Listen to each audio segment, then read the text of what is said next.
Now, dear students, we are going to discuss another one question, and that is, so that the relation R in the set A, x belongs to z such that 0 is less than equal to x is less than equal to 12.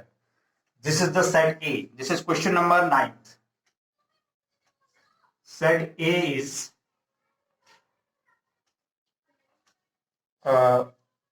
x such that,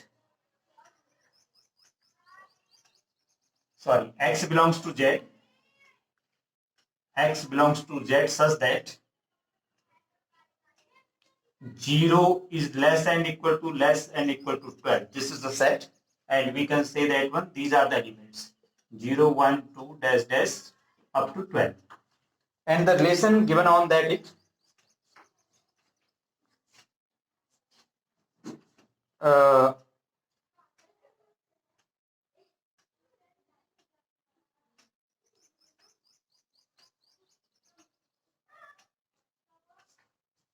R is given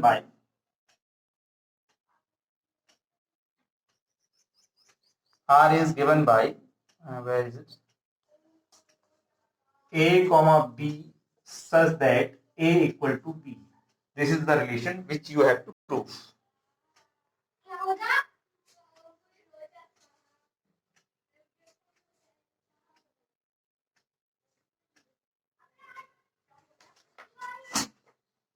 Now, how can we prove it? Suppose that first part for reflexive, A comma A belongs to R. It is reflexive. Then second part, because all the doublets are equal to each other, then A comma B belongs to R implies that B comma A also belongs to R. ये इसमें confusion की जरूरत नहीं है. A comma B comma A, इसमें वही doublet आएंगे जहां A इक्वल टू B होगा. तो A कॉमा B अगर R को बिलोंग कर रहा है तो B कॉमा A भी R को बिलोंग करेगा. तो ये आपके पास हो जाएगा symmetric relation. Then after for transitive, if A comma B belongs to R and B comma C belongs to R, definitely A comma C belongs to R. So it is transitive relation. Now, then after we are going to the next question. This is question number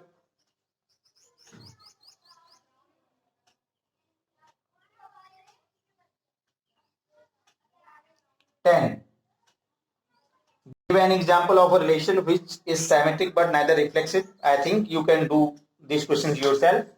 I am going to take the another one, and this is question number 11.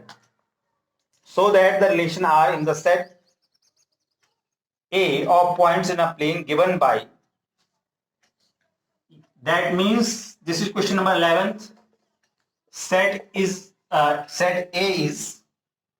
points in a plane. This is a set, and the relation is given as R equals P comma Q such that distance of the point P from the origin is same the distance in OP equal to, we can say this one. This is the relation given to you, and is an equivalence relation further, so that the set of all the related of the point P not equal to 0, 0 is the circle passing through the P with origin as center. Now set is P points in a plane. So many points we have in a plane. Like that, we can draw the diagram from the origin. This is the plane. And here, this is the origin, where this is P point and this is Q point. That means the doublets.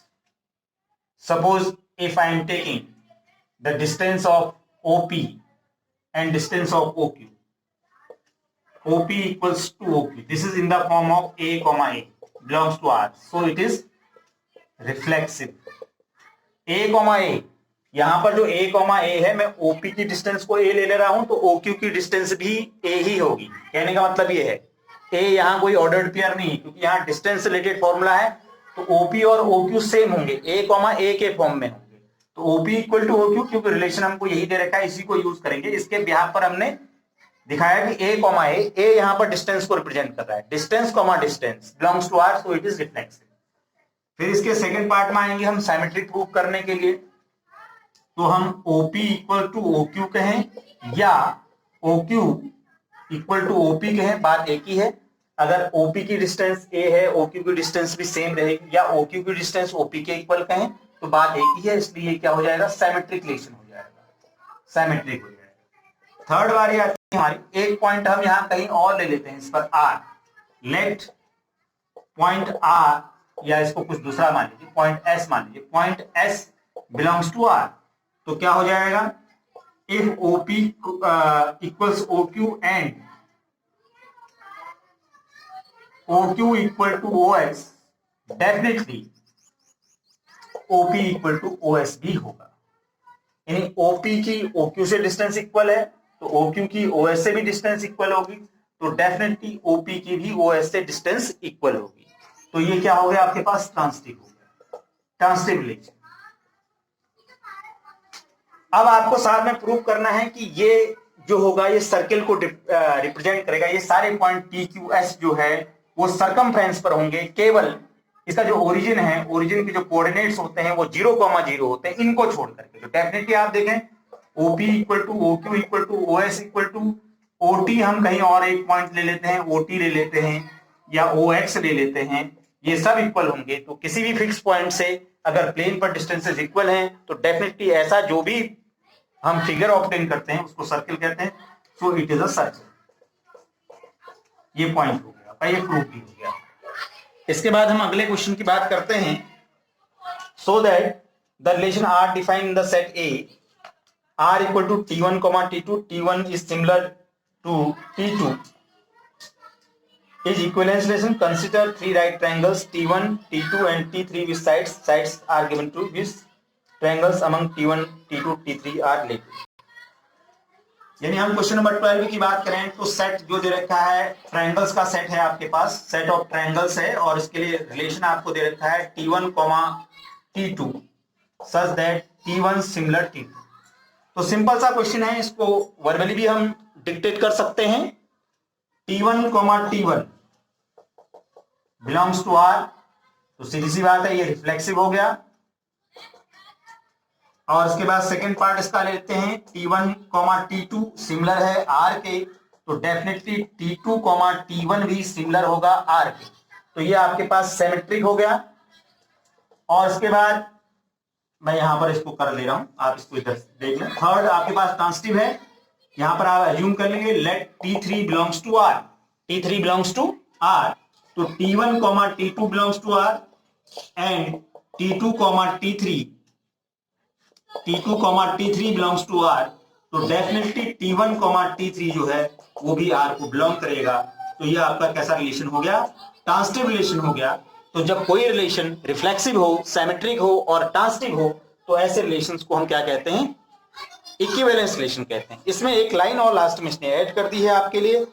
Consider three sides of a triangle T1 with sides 3, 4, 5, T2 5, 12, 13 and T3 6, 8, 10। तो T1, T2 और T3 में कौन से triangle similar होंगे? Similarity आपने class 10th में पढ़ी है। सिमिलरिटी में कहता है अगर क्रॉसपोंडिंग साइड्स के रेशियोज इक्वल हो जाए तो कोई भी टू ट्रायंगल्स के सेट्स क्या होते हैं, सिमिलर होते हैं।